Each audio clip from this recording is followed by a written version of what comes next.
there, and welcome to the Bible Project podcast. And you've reached the 13th episode of our season working together through the book of Genesis.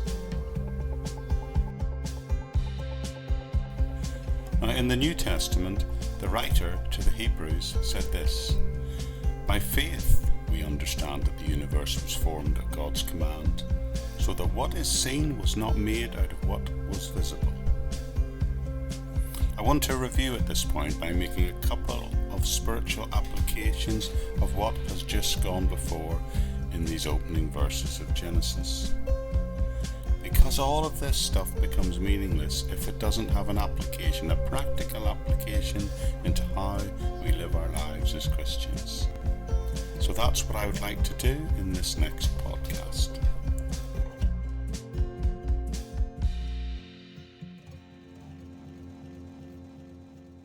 First point, a sovereign God created the universe. That's what Genesis declares, which means if God made it and he named it, then he is Lord over it. The second point is God is seen to create light in order to shine light in the darkness, to separate light from darkness. Now, the Bible in the New Testament uses light shining in the darkness as an illustration of the conversion experience. Jesus himself said, "I am the light of the world." The Apostle John in his first letter said Jesus is the light of the world, the one who shines in the darkness. And Paul also said when God makes people new creations, when they are born again, as it's described, he sets the light of the gospel to shine in their dark minds. That's Paul's description of the conversion experience. Throughout the New Testament, unbelieving people are portrayed as scrambling around in the dark until the Spirit of God, in a sense, hovers over their lives, over their darkness, and enlightens them. Doing it so that they might see the gospel and might see and understand that Jesus died for their sins and rose from the dead to set them free, to set them personally free. That's why one of the oldest and one of the most favourite ways of describing this conversion experience is to say, "I saw the light." What God did with his word from the beginning, he can do again in the same way today. He's still doing this in the same way. God is still in the business of bringing light out of darkness.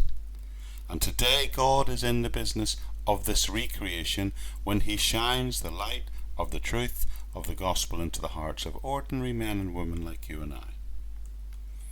Jesus, the light of the world, still shines forth today, and he is still in the business of shining his truth and the love of God into your heart.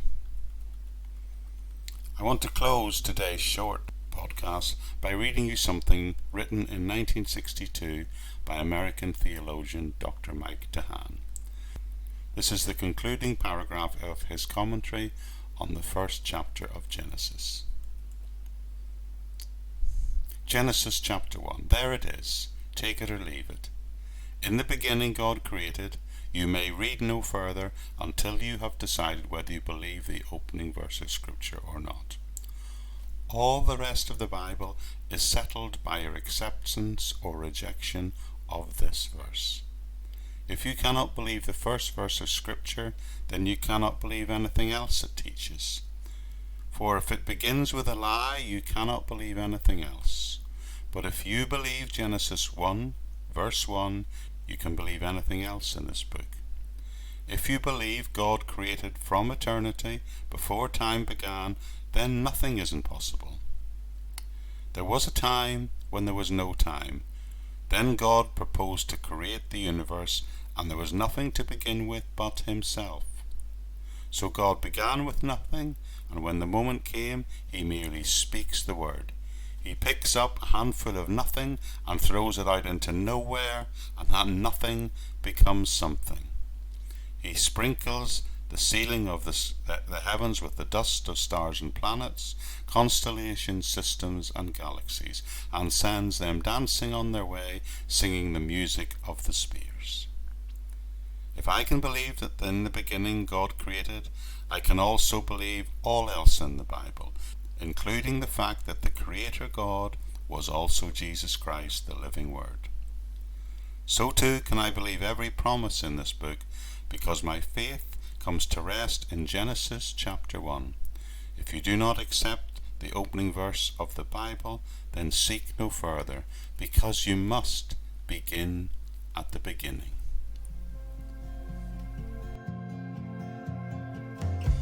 Okay everyone, that's it for this time. Now the place to go for all the links to this ministry and other ministries and podcasts that I do is the podcast notes section of this podcast on the Buzzsprout website. There you'll find links to the Facebook page, my YouTube channel, the sister podcast, the Living in Faith Everyday podcast, and also links even to my SoundCloud page where I create the background music and sound design for this podcast. And there's also, even if you're that way inclined, a place where you can support the podcast and the other ministries to the tune of £1 a month, which really helps with the funding and costs of doing this. But other than that, I really trust you've been blessed by our time together, and I hope to see you all here again very soon.